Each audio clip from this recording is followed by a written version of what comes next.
আসসালামু আলাইকুম, সবাই কেমন আছেন? আশা করছি সবাই অনেক ভালো আছেন। আমিও ভালো আছি। এই যে এই জায়গাটা, এটা আমার বিড়ালকে দেওয়া হয়েছে বসার জন্য। আপনাদেরকে একটু দেখায় আমার বিড়াল এখন কই। সে এখন অসহায় হয়ে আমার দাদির রুমে বসে আছে, বলতেছে দাদি দরজা খুলো।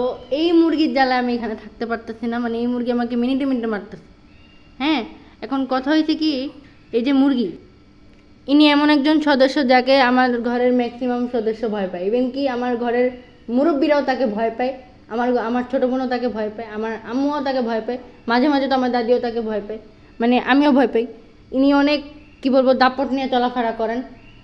মনে হয় কয়েকদিন পরে তার সাথে কথা বলতে গেলে ভিআইপি টিকিটের প্রয়োজন হবে। তো আপনি ম্যাডাম কিছু বলতে চাচ্ছেন আমাদের উদ্দেশ্যে?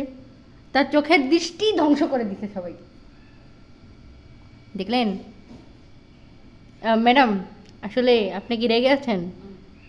সে বলছে যে হুটহাট আমার ভিডিও করবেন না। আমি খুবই সেলিব্রিটি একজন মানুষ, আমি খুবই ফেমাস, আমার ভিডিও করতে গেলে আগে পারমিশন দরকার। এখন আমি পারমিশন নিয়ে রেখে সে আমার দিকে এরকম তীক্ষ্ণ দৃষ্টিতে তাকিয়েছে। তো ম্যাডাম, আপনার কাছে আমরা ক্ষমা প্রার্থী। এটাই আসলে দর্শকদেরকে দেখাচ্ছি।